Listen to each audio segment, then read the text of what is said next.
Good afternoon. This is Mechanics of Materials.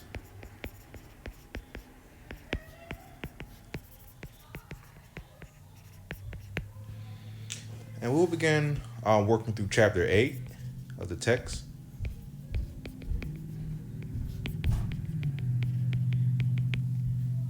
Once again, this is R.C. Hibbler's Statics textbook. This is the 5th edition.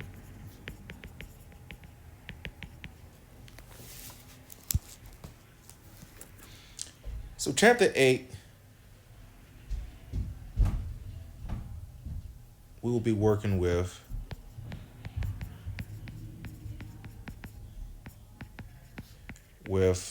our stress and strain concepts we learned in the previous chapter.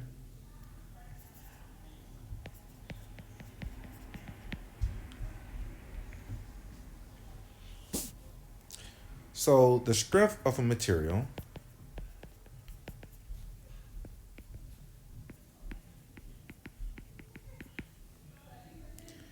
depends on its ability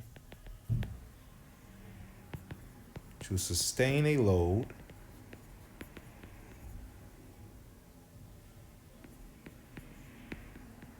without failure.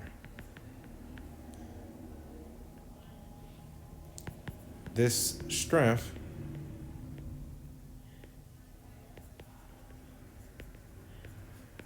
is inherent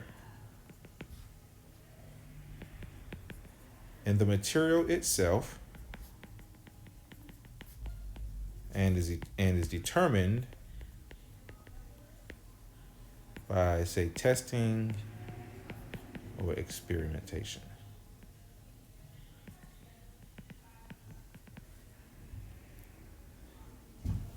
And one of the most important tests is the tension compression test.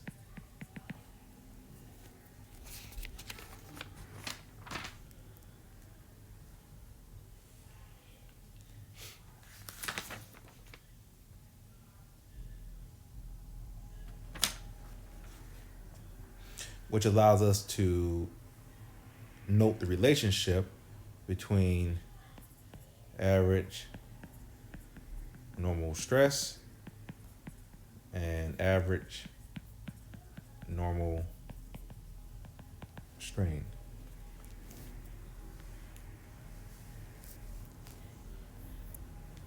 So to perform a tension or compression test,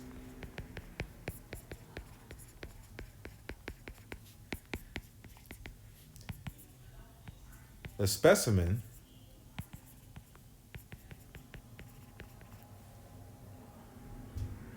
of the material that is to be tested is made into a standard size and shape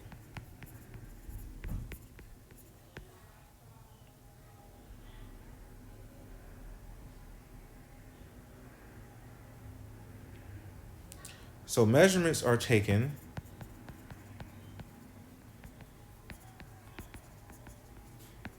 of its initial cross-sectional area.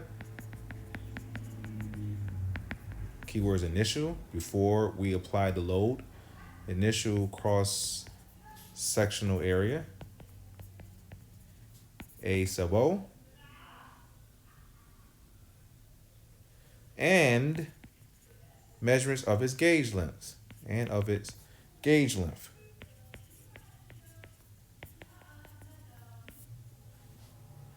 L sub O, which is the distance between punch marks on the specimen, punch marks made on the specimen,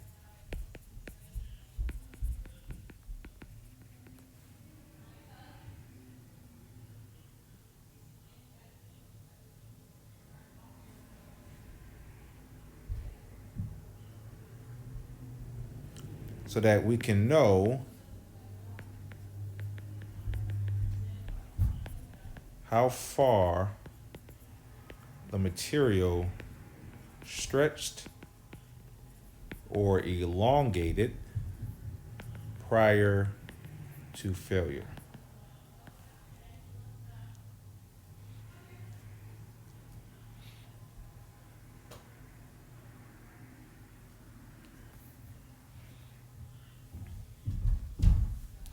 So, stress strain diagram.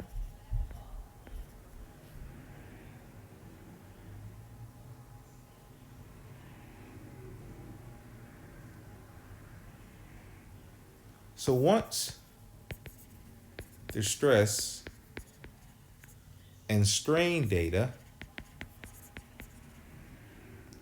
from the test are known,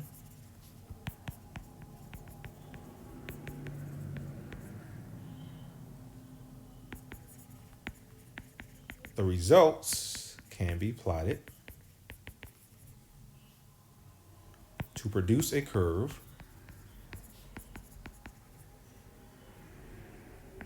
called, quite simply, the stress strain diagram.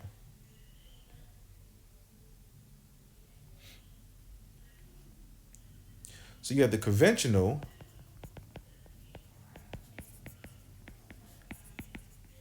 stress strain diagram,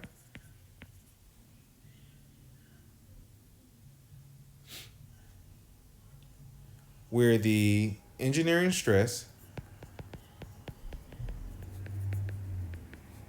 is determined by dividing the applied load, P, over the initial cross-sectional area, A sub O. So this is the applied load to the specimen.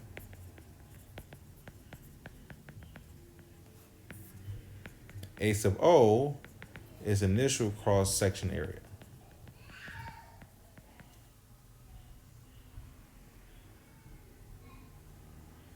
So it's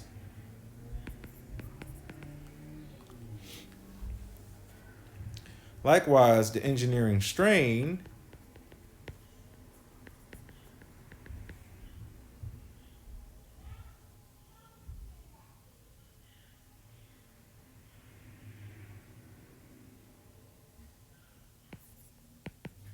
epsilon is the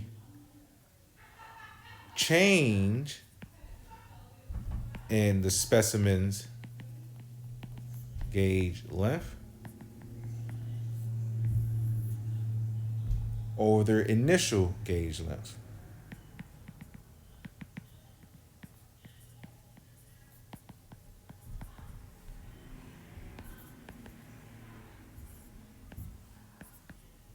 L sub O, initial gauge length.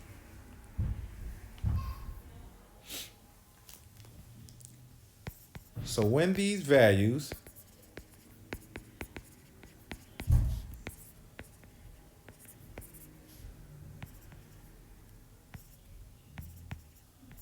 are plotted, in which the vertical axis is the stress and the horizontal axis is the strain,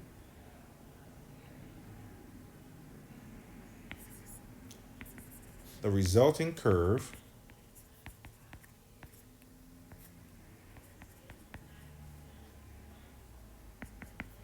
is called the conventional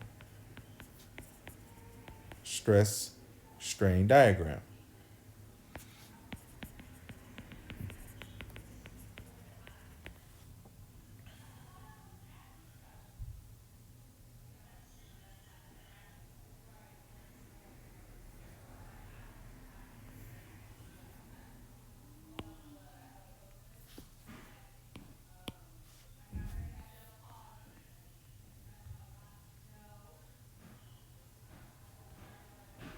So looking at figure 8-4 from your text,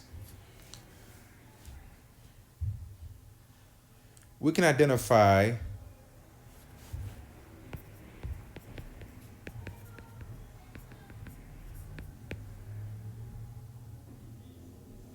four different regions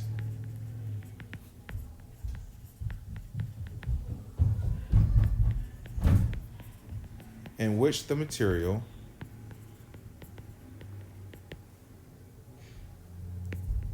behaves in a unique way.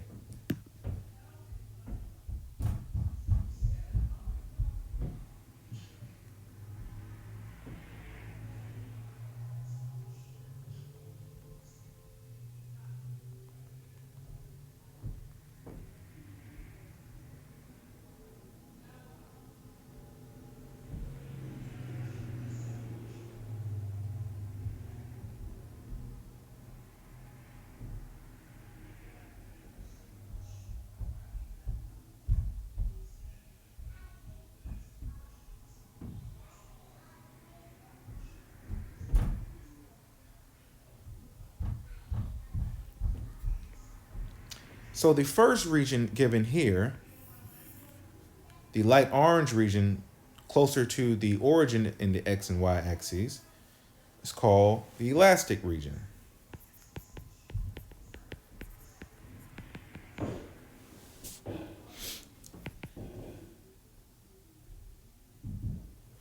Here,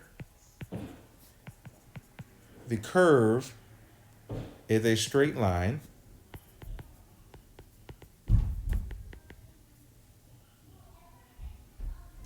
up to the point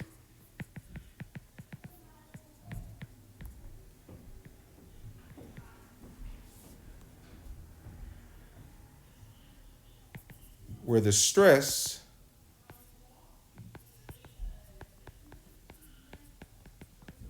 reaches the proportional limit.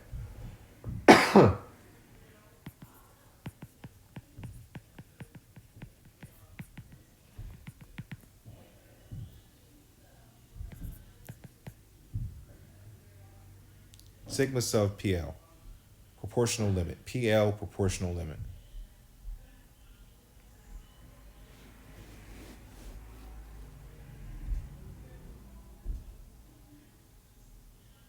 What makes the elastic region unique is that if the load that causes this stress is removed, the specimen will recover its initial or original shape. No permanent damage has been done to the material.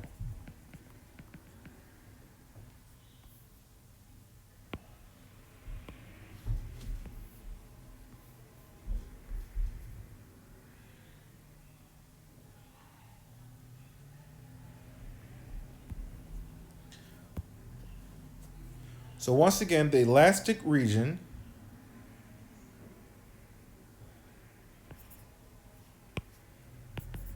the curve is a straight line until the proportional limit is reached.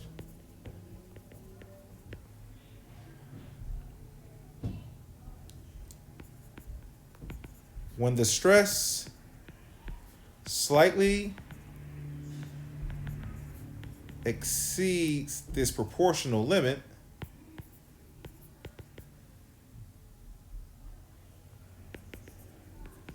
the curve bends.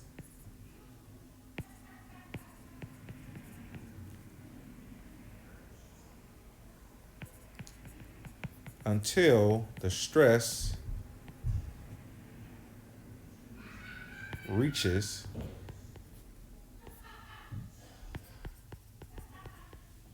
an elastic limit.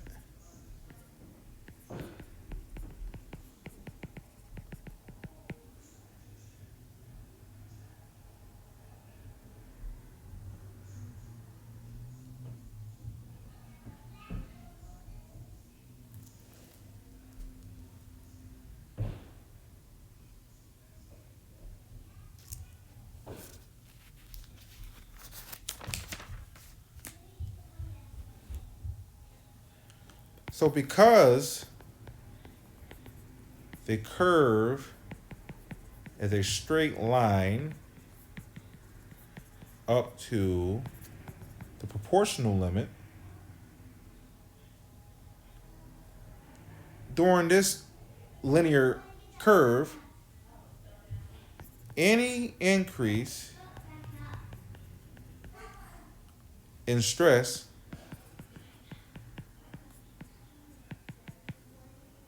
will cause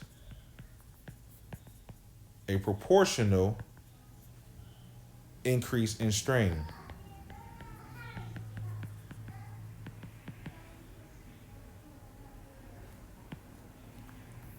This is known as Hooke's law.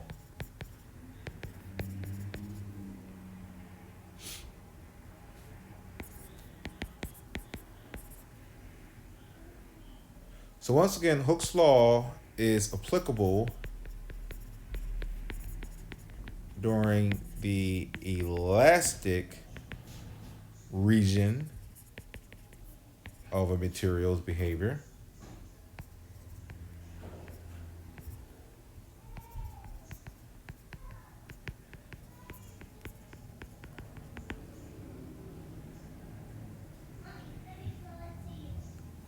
And here, this capital E, which is termed Young's modulus, or is sometimes called the modulus of elasticity,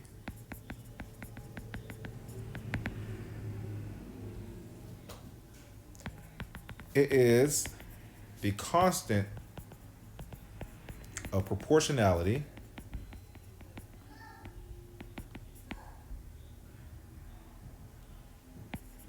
that relates the nominal stress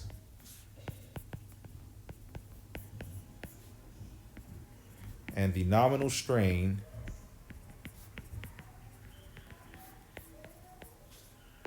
in the elastic region. And E has same units as stress, so like pascals.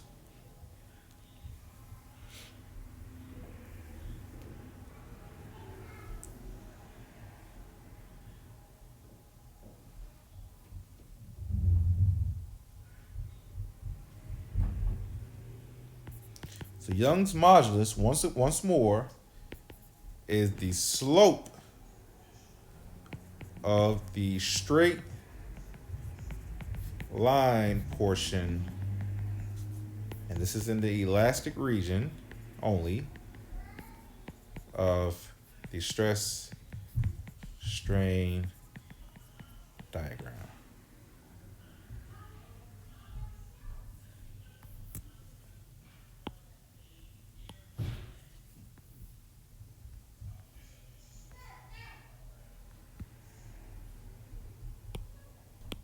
Next up, we'll come across the yielding region.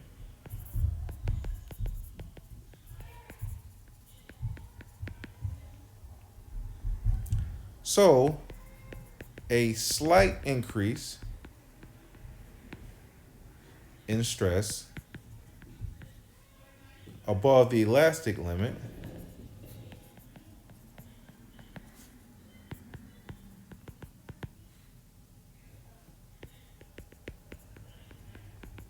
will result in a breakdown of the material, keyword breakdown of the material, and cause it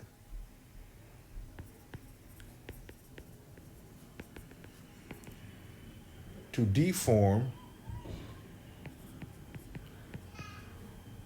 permanently. So now we're talking about permanent deformation. Remember, in the elastic region, if we remove the load, the material will go to its original shape. Once we get to permanent deformation, it will no longer go to the original shape. So this, once you get past the elastic limit and get to the breakdown of the material, this behavior is called yielding.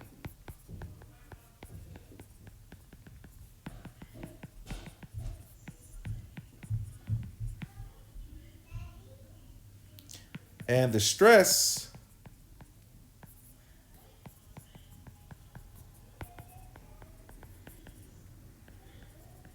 that causes yielding is called the yield stress.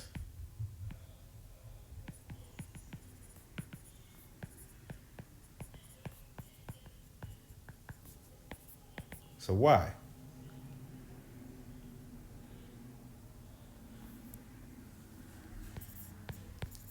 So the yield point or yield stress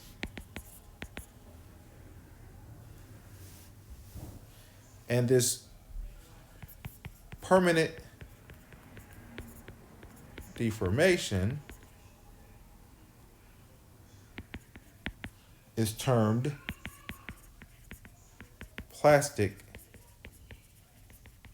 deformation.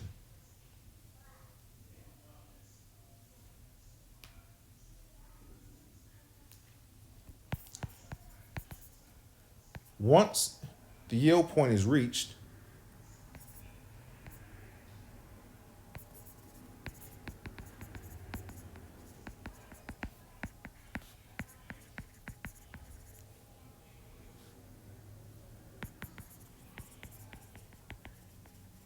the specimen will continue to elongate, strain, elongate, strain, without any increase in load.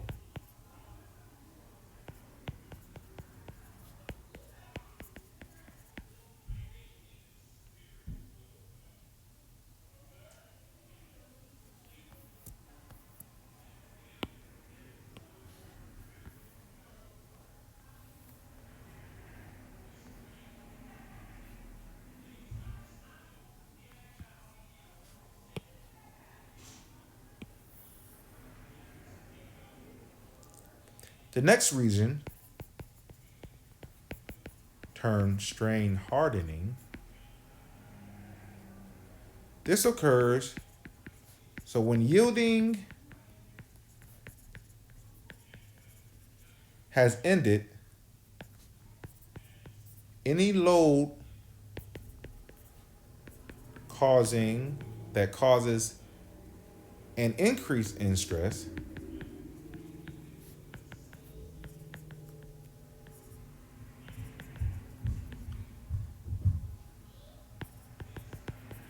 will be supported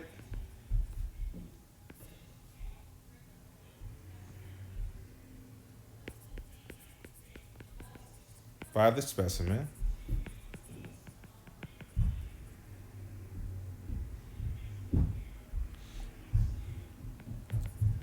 This results in a curve that rises continuously but becomes flatter until it reaches the maximum stress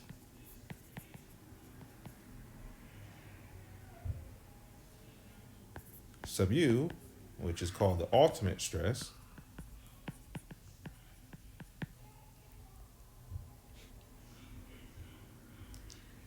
so the rise in the curve is called the strain hardening.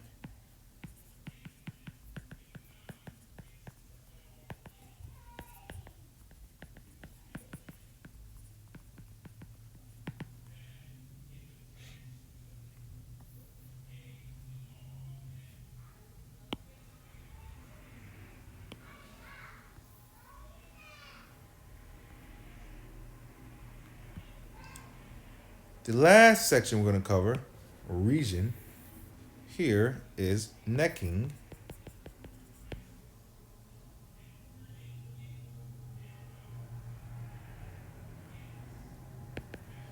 So up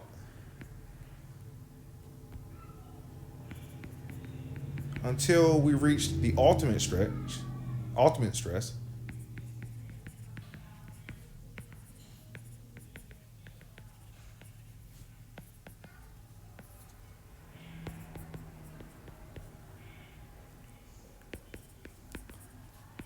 as the specimen elongates, its cross-sectional area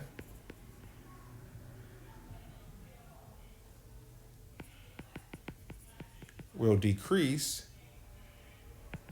in a fairly uniform manner.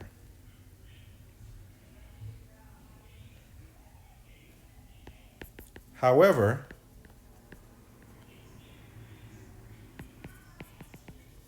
after reaching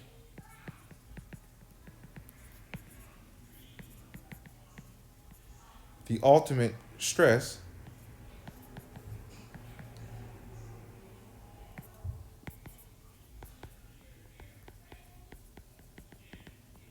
the cross-sectional area will then begin to decrease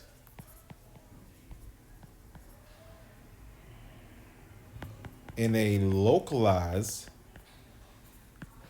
region of the specimen.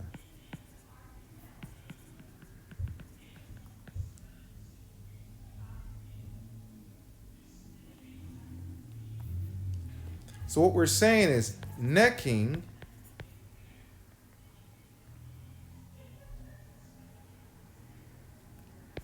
is a constriction that forms with further elongation, or say strain, once we have passed the ultimate stress.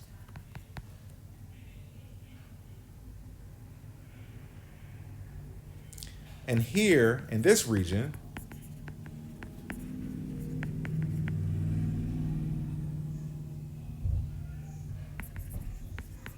the stress strain diagram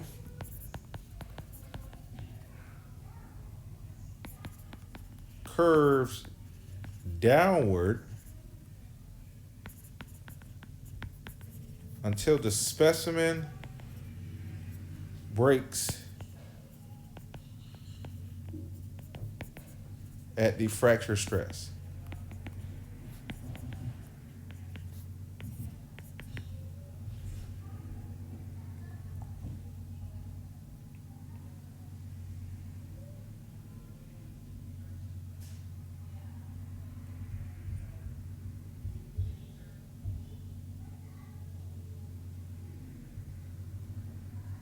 So all along, we've been talking about the conventional stress strain diagram,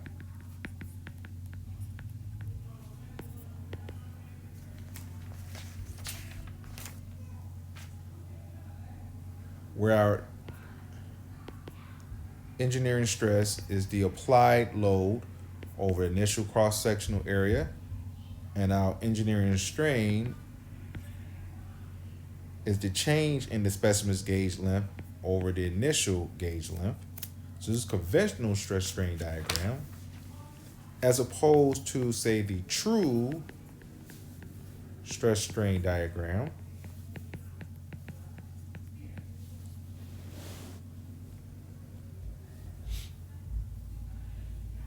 where instead of using the initial cross-sectional areas and gauge lengths to determine our stress and strain, we will use the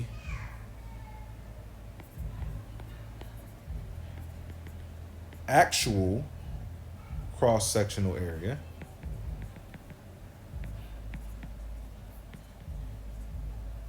and specimen gauge length.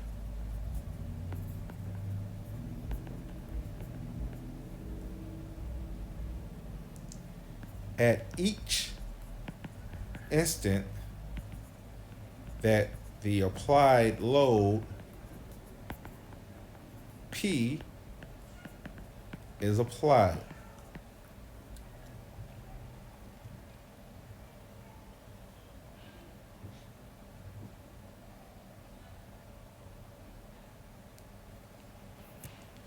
The difference in the stress strain diagrams for conventional versus true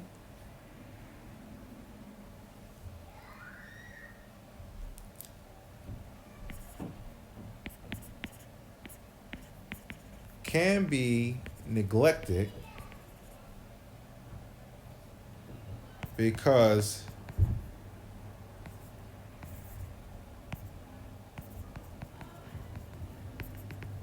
it doesn't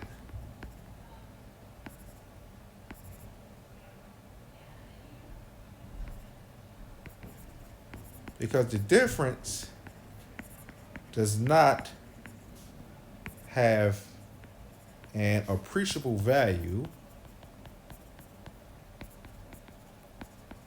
until we are in the strain hardening region.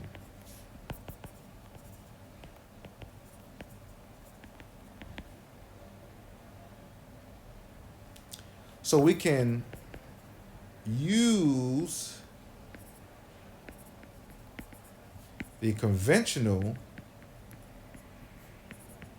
diagram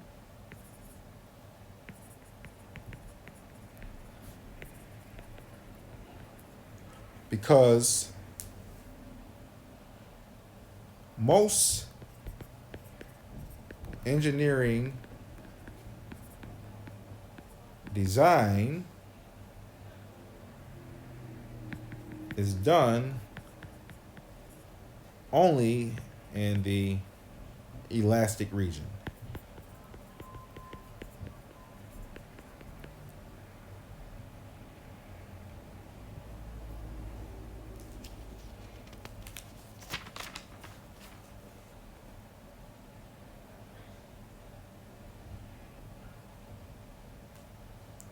So let's take a look at an example. Looking at figure 8-6 in your text,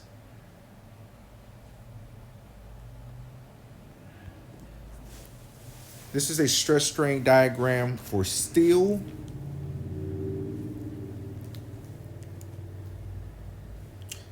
So as you can see, the blue curve is the stress strain diagram for the material that covers the four regions we just talked about: elastic region, yielding, strain hardening, and necking. However, the elastic region of the curve has been zoomed in, which is the green section here, so that we can focus on some of the important parts that engineers have to look into. So that blue region here has been zoomed out to be reflected in the green region. Additionally, the x-axis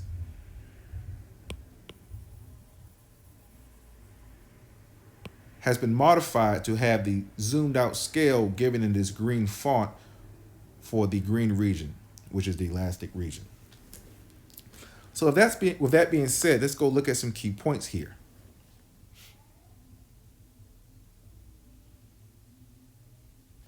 So the proportional limit given here, sigma sub PL, proportional limit PL, and the y-axis is stress in KSI, And the x-axis is strain, which is dimensionless, inch per inch. So the proportional limit is given by 35 KSI.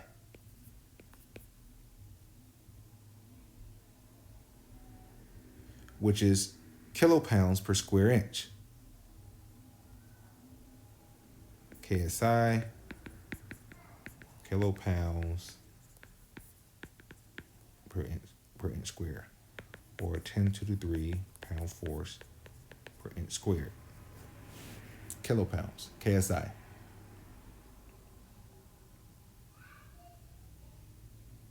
And this corresponds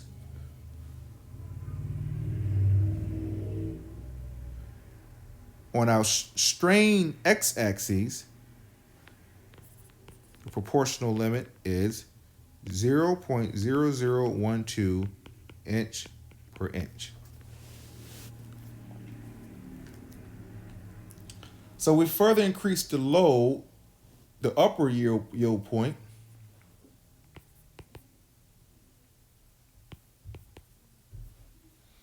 is 36 KSI, followed by a drop in stress to the lower yield point of, the upper was 38, and the lower is 36 KSI.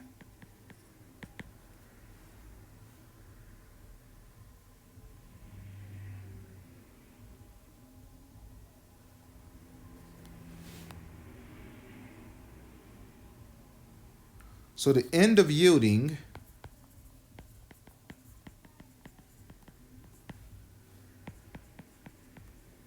occurs at a strain of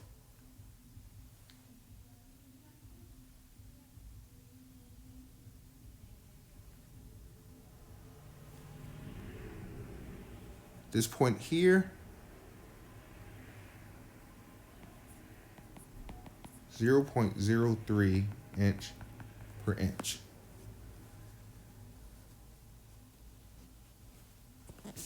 Next, strain hardening, which is this region of the curve,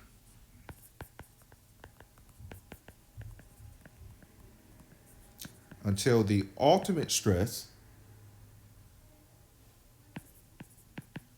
of 63 KSI is reached. So we're just going finding points on the y and x axes. Then it begins to neck down until fracture occurs here, the fracture point of 47 KSI.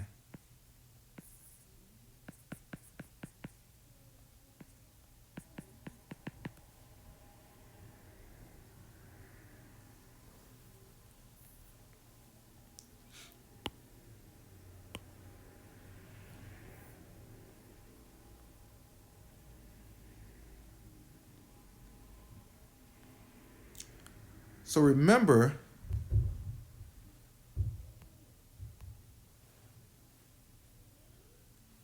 we said Hooke's law only applies in the elastic region of the curve.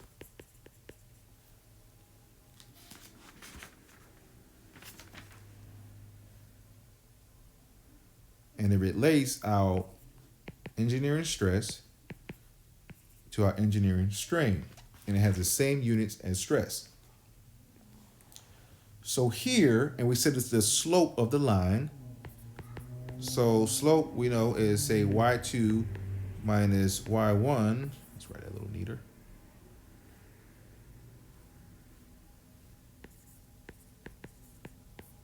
Over x2 minus x1. Well, if our slope is the linear portion, which starts from the origin up to our proportional limit, sub PL, proportional limit, then our E can be determined from proportional limit is 35 KSI So it's 35 KSI minus 0 to the origin. And our x-axis is 0.0012 inch per inch minus 0. This gives our Young's modulus of elasticity for steel to be 29 times 10 to the 3 KSI. Now, a good point here to stop is to look in your back cover, the very last page in your book. There are two tables. There's one on the actual cover and there's one on the page before the cover. The one on the actual cover gives you all the mechanical materials properties in SI units, and the page one has it in US units. So if you look, there's several columns. There's density, there's modulus of elasticity, there's the modulus of rigidity, and it has yield stress, ultimate stress, etc. And if you notice, under the materials, the first column, for steel, and if you look on the page for US units, the modulus of elasticity in KSI all is around 29 times 10 to the 3, which is what we got here from the curve. So you'll be using the back cover for information for solving some of the problems here on out.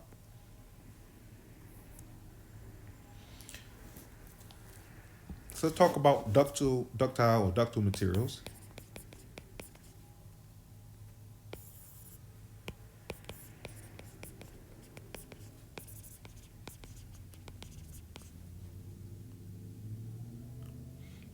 So ductile material is defined as any material that can be subjected to large strains before it fractures. And like our previous example, steel is an example of a ductile material.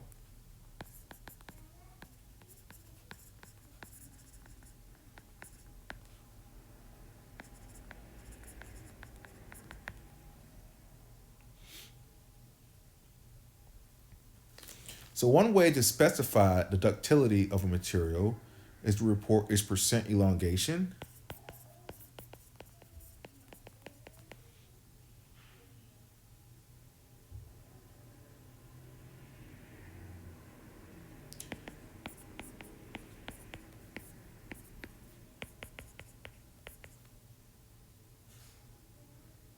So this is the L sub F, which is the length at fracture minus initial gauge length over the initial gauge length times 100%. Or you can use the percent reduction in area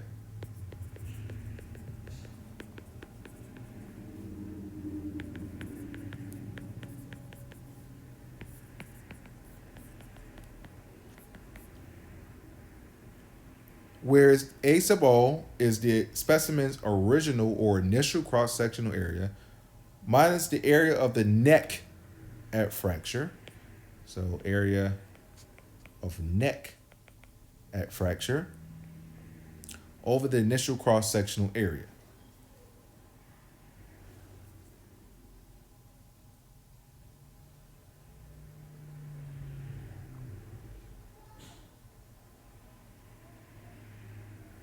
So the yield strength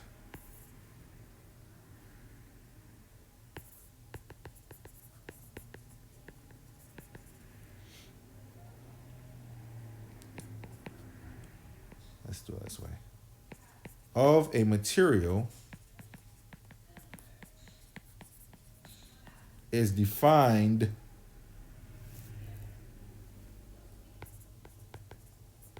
using a graphical procedure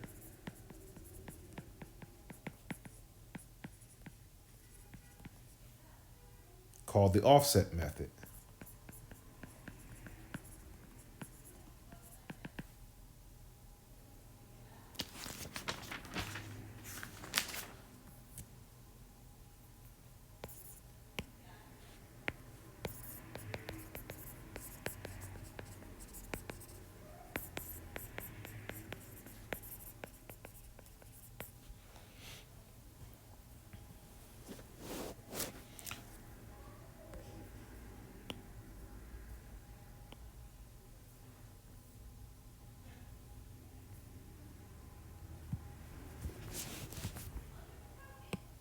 So in this case, I'm looking at figure 8-8 in your text. A 0.2% strain, which is 0.002 inch per inch, point on the x-axis is chosen.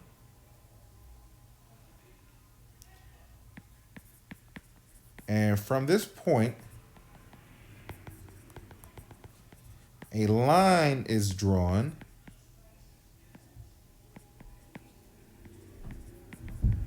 parallel to the initial straight line region of the stress strain diagram.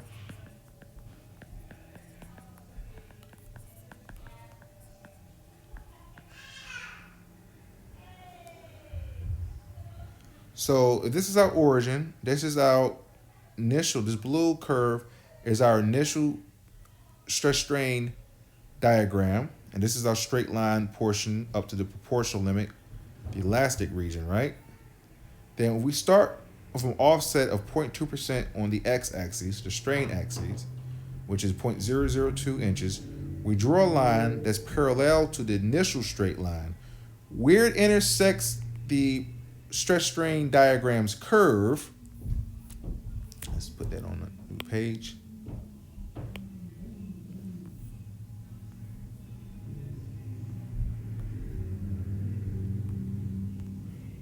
So where that parallel line that is offset from the origin on the x or strain axis by 0.2%, where it intersects the stress strain diagram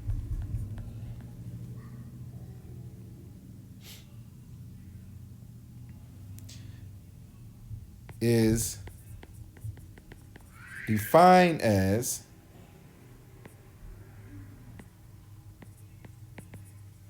the yield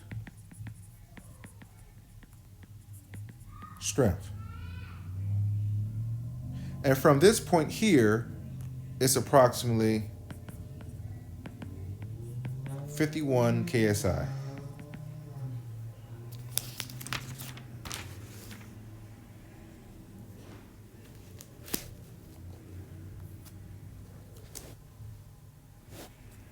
However,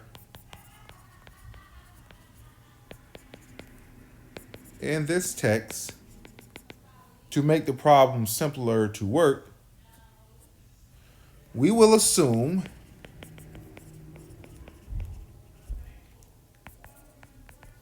that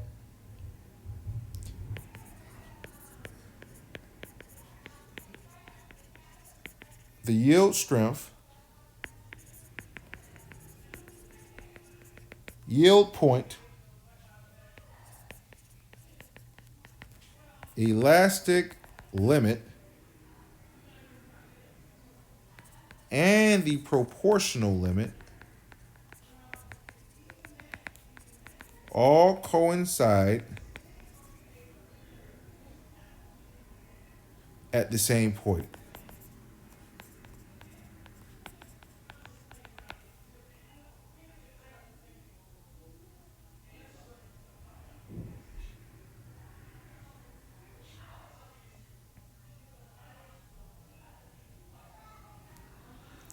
Now we'll define brittle materials,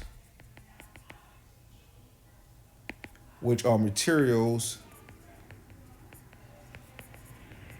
that exhibit little to no, we'll say little yielding, let's say little or no yielding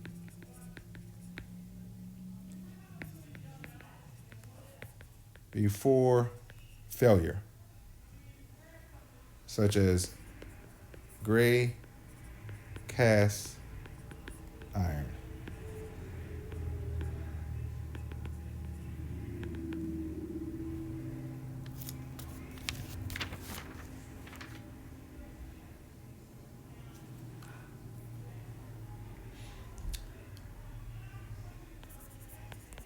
The modulus of elasticity, or Young's modulus, E,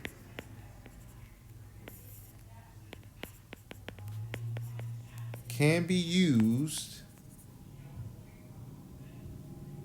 to indicate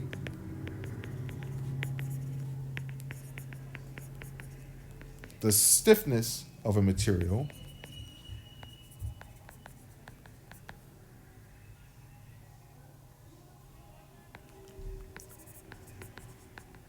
materials that are very stiff,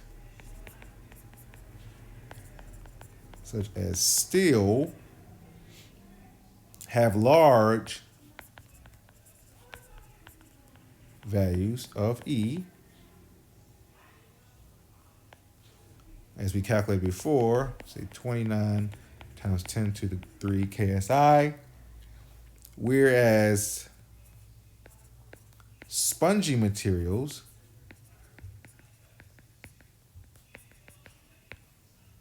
like rubber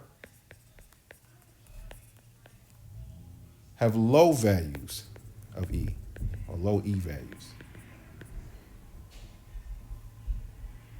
like 0.1 KSI.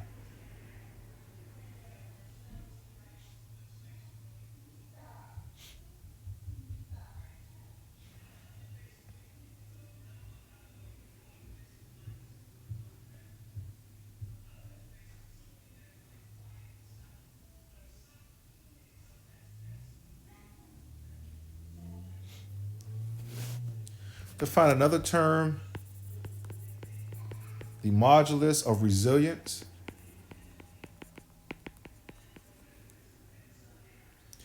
U sub R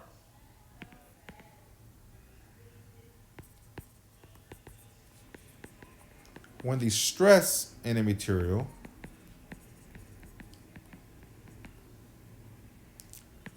reaches the proportional limit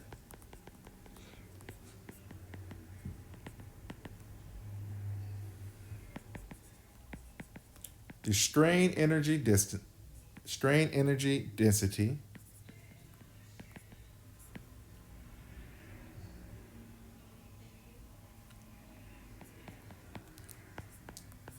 is referred to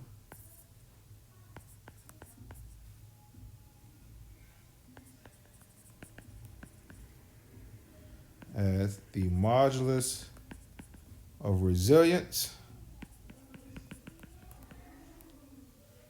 as given by the equation U sub R, 1/2 the stress at the proportional limit and the strain of the proportional limit. This is equation 8-8 in your text.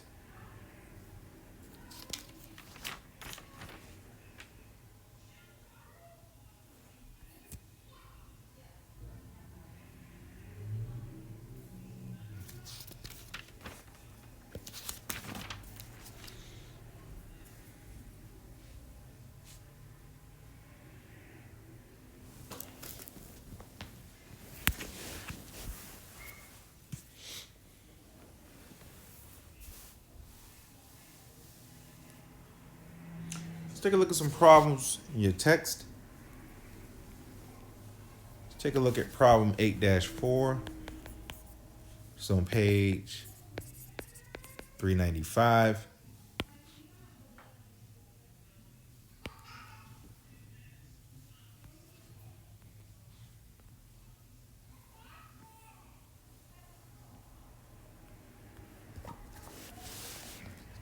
All right, this problem states The stress strain diagram for a steel alloy having an original diameter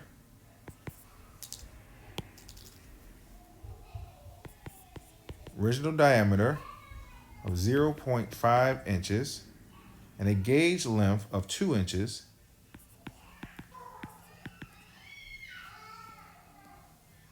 is given in the figure. So this is the stress strain diagram. Determine the modulus of elasticity for the material, so E, the load on the specimen that causes yielding, and the ultimate load the specimen will support. So we said, for the sake of our problems, that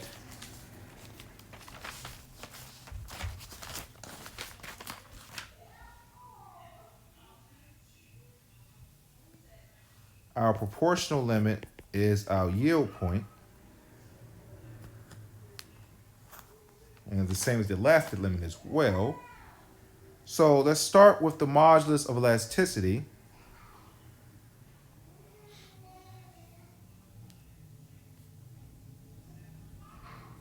The elastic region, as we define,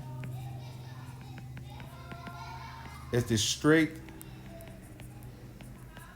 line portion of the curve, which ends at a stress of about this point right here. So the proportional limit is about 40 KSI is the units.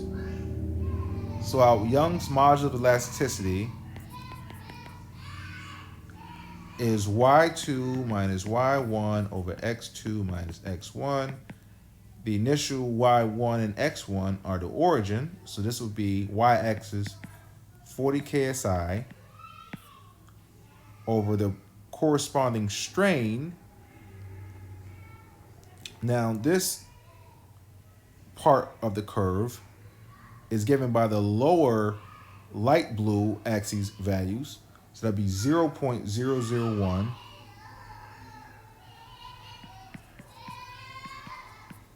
inch per inch.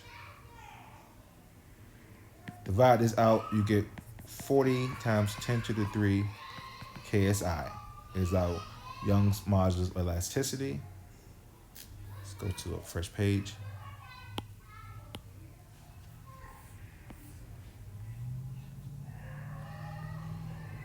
So we determine our E.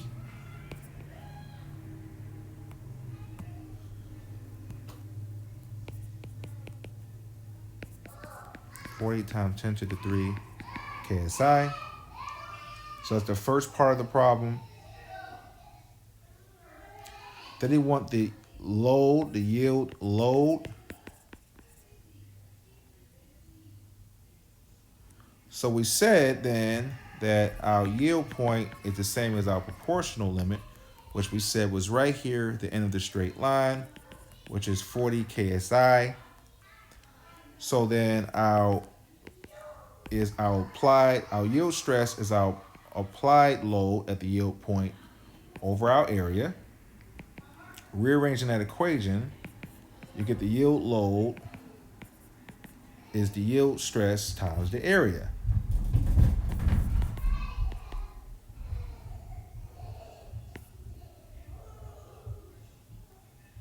So this would be our 40 times 10 to the 3 for kilo pound force per inch squared, kilopounds per inch squared, KSI.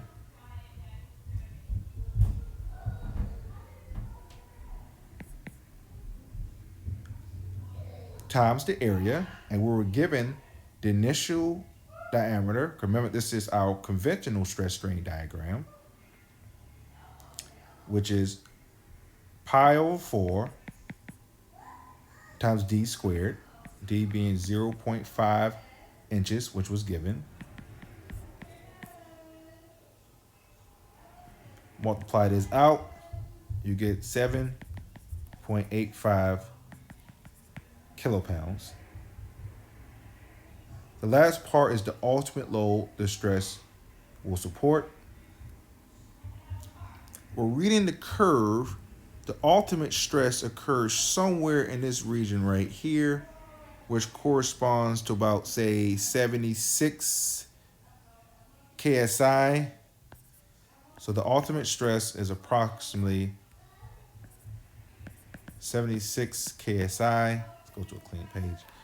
Reading the curve, ultimate stress is approximately 76 KSI.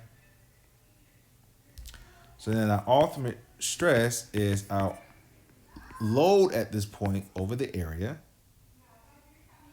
Rearranging that equation to get our ultimate load, which the problem is asking for, is our ultimate stress times the area. We said ultimate stress is approximately 76 KSI, which is times 10 to the 3 pound force per inch squared, kilopound per square inch. Kilo means 10 to the 3 times the area, which we just said was pi over 4 times d squared, 0.5 inches squared. That way my units are consistent. I get approximately 15 times 10 to the 3 pound force, or 15 kilopounds. Kip.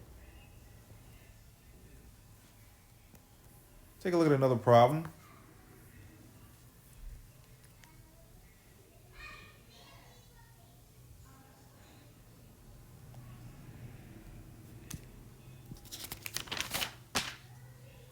Take a look at problem 8.6 in your text, page 396.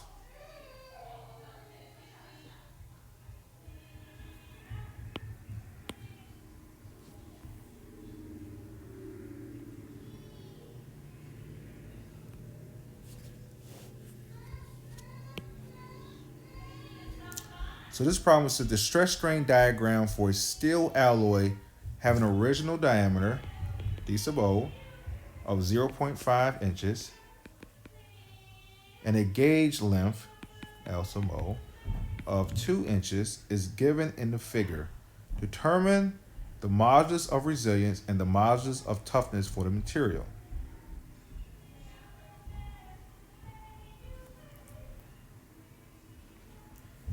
So we just defined those terms. The modulus resilience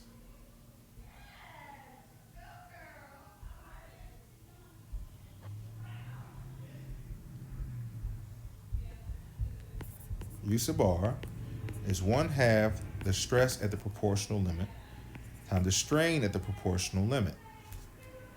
Well, here my proportional limit is somewhere in this point where the corresponding stress from the graph is 40 KSI, and the corresponding proportional strain at that point is 0.001 inch per inch.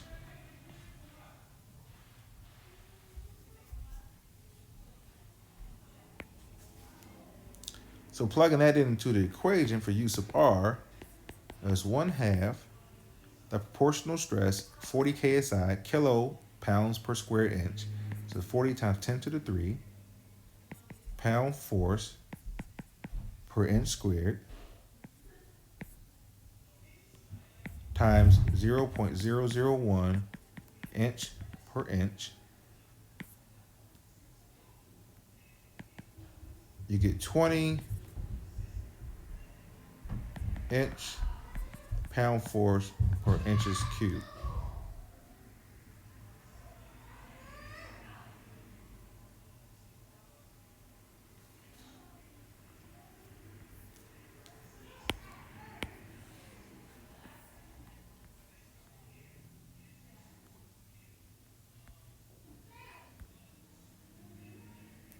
The modulus of toughness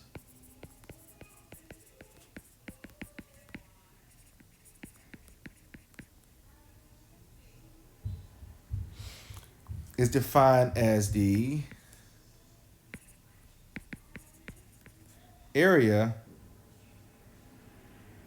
under the stress strain diagram.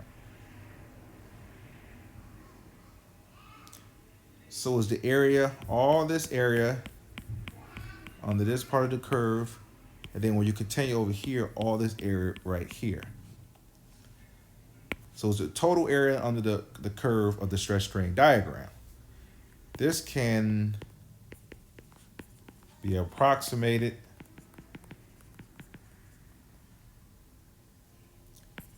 by counting the number of squares beneath the curve.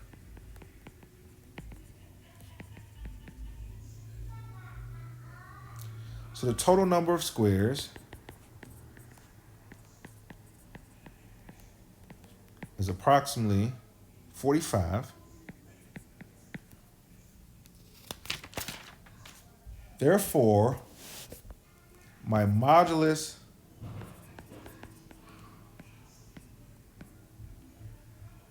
of toughness,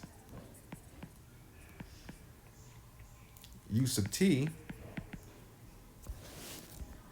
is 45 squares. Well, the area now, what is the area? It is the base times the height. So the height of each square is 10 ksi. Each square is given by 10 ksi, which is the increments on the y-axis, 0 to 10, 10 to 20, 20 to 30. So each square, the height is 10 ksi. So it's 10 times 10 to the 3 pound force per inch squared, kilo-pounds per square inch. And the base is given by increments of 0.04 inch per inch. So my modulus of toughness, multiply that out, you get 18 inch kilopound over inch cubed.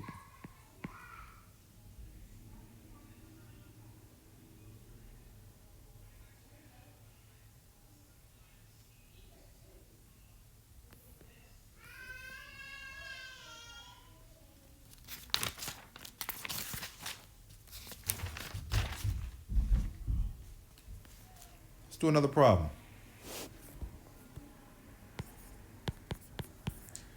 Let's take a look at problem 8-7 on page 896.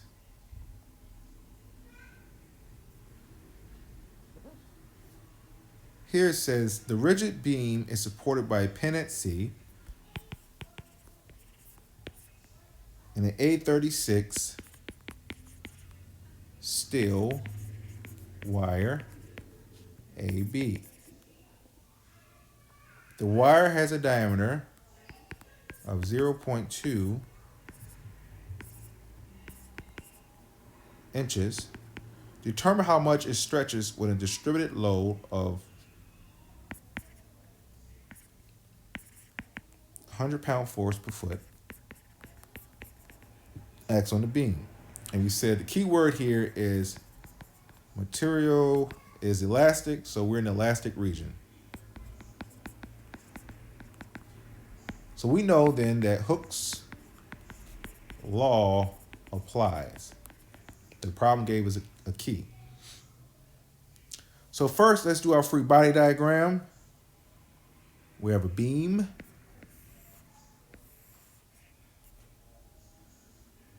We have the wire.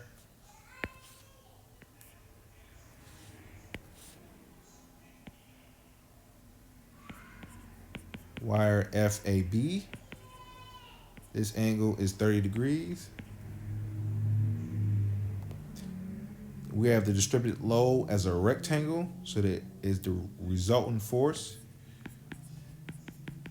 is the area of it, which is base times height, which is 10 feet times 100-pound force per foot,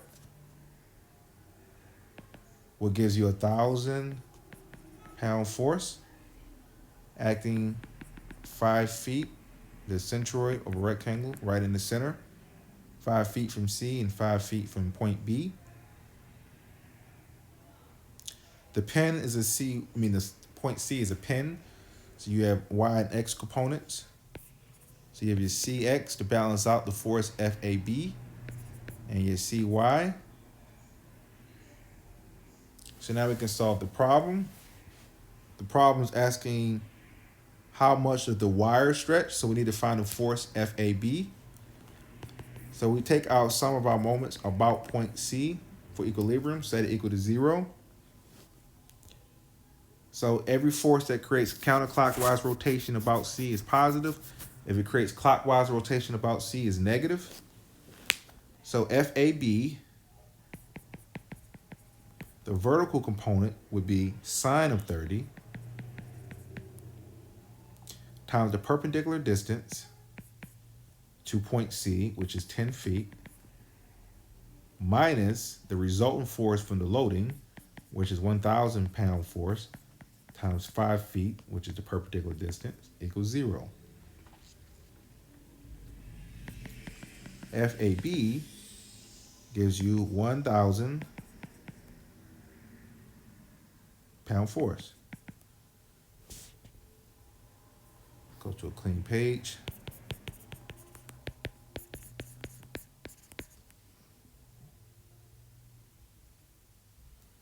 So then we know our normal stress, FAB, over the area of the wire, AB. So we have 1,000 pound force over the area, which has a diameter of 0.2 inches.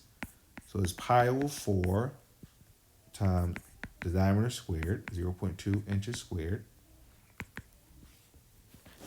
This gives you 31.8 KSI. So it's 31.8 times 10 to the 3 pound force per inch squared. We said the material is elastic, so Hooke's law applies, which allows us to get the normal strain, which the problem is asking us, from the normal stress, which we calculated. From the back cover for A36 steel,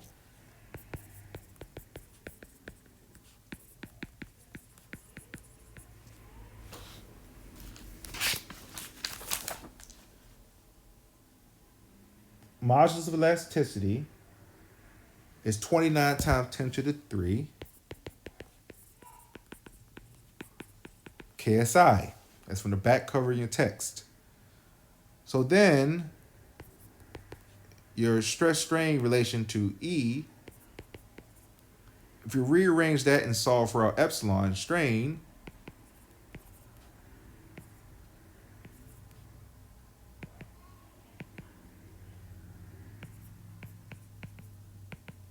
well, we said the stress is 31.8 KSI, which we calculated, and our E from the cover is 29 times 10 to the 3 KSI. And our strain in the wire is 0.0011 inch per inch. So how much did it stretch? Then our change in length in the wire AB times the initial length, LAB. Well, what is our initial length? Well, it's a triangular, so that's the hypotenuse. If the base A is 10 feet, what is length AB if we know the angle is 30 degrees? Well, we know cosine of 30 is 10 feet over the hypotenuse, or AB. What's the L? LAB. So LAB equals 10 feet over cosine 30 degrees. So the change in the wire's length is my strain in wire AB, which is 0.0011 inch per inch, times my length AB, which we said is 10 feet, times 12 inches per 1 foot to get it my units good, over cosine of 30 degrees. So my change in length, 0.152 inches due to the load.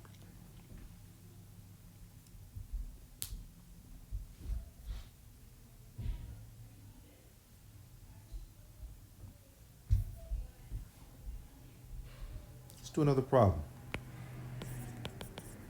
Problem 810, page 396.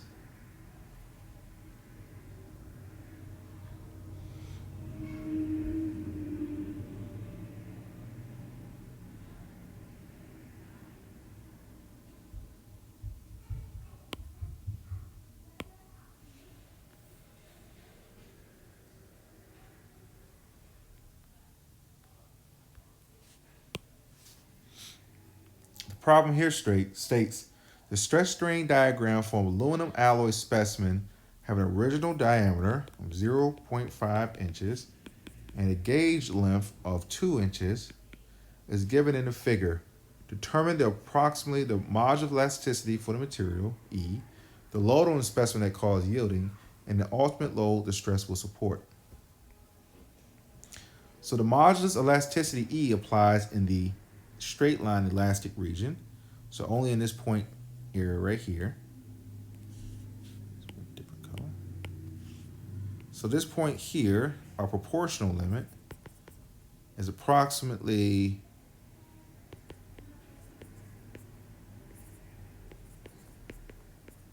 50 ksi, and the corresponding strain at the proportional limit is 0.005 inch per inch. So that my Young's modulus of elasticity is from the origin to that point, y2 minus y1 over x2 minus x1. And this is in KSI, and it's 0.005 minus 0 is inch per inch. This gives you 10 times 10 to the 3 KSI. So that's my Young's modulus of elasticity. The yield load, remember for our problems, our yield point is the same as our proportional limit, so which is 50 KSI. Additionally, our yield point is the load at that point over the area. So rearranging that equation to solve for PY, which is the applied load at the yield point, the yield stress times the area, which is the 50 KSI, which is 10 to the 3 pound force per inch squared, kilo SI, 10 to the 3 pounds per square inch, kilopounds per square inch, times the area, which is pi over 4 times the diameter, which is 0.5 inches squared.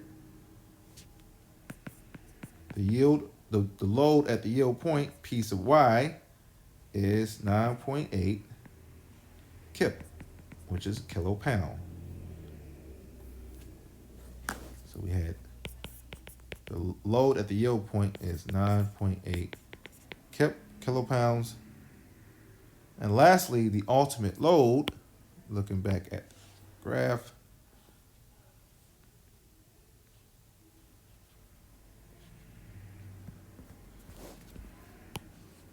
the high point is somewhere in this area here. So the ultimate stress is pretty close to 70 KSI. So it'll say approximately 67, say 68 KSI from the graph. That's our yield stress. So our yield stress is our load at the yield. Our ultimate stress is 68 KSI. So our ultimate load is An ultimate stress related to an ultimate load over the area. Rearranging that equation,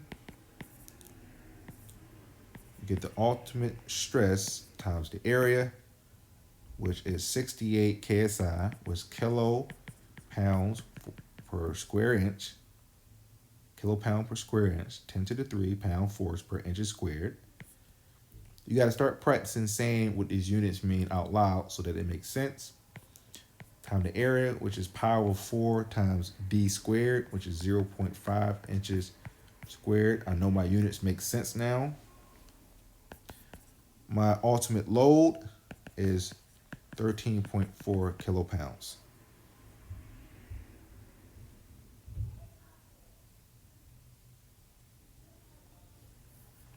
Let's do another problem. Problem 813, page 397.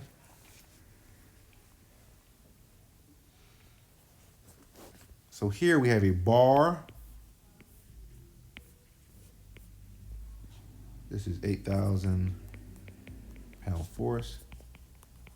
8,000 pound force has a length of 5 inches, cross-sectional area of 0.7 inches squared, and an axial force of 8,000 pound force. If the bar stretches 0.002 inches, determine the modulus of elasticity behavior. And we see the material has a linear elastic behavior.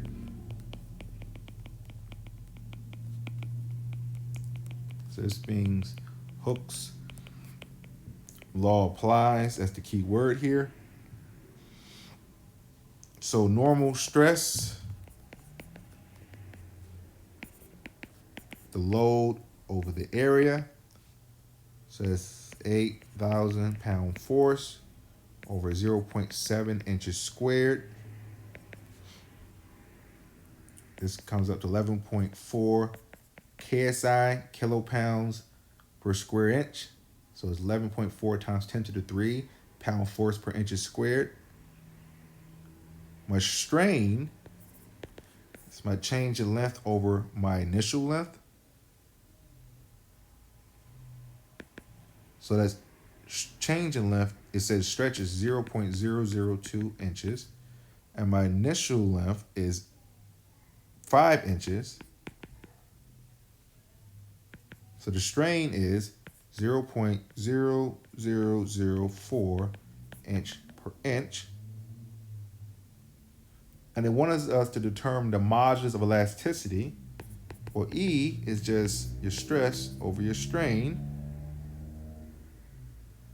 which is 11.4 KSI over 0.0004 inches per inch. So this is 11.4, rewrite it so it looks clear. 11.4 times 10 to the 3 pound force per inch squared over 0.0004 inch per inch. E is equal to 28.6 times 10 to the 3 KSI.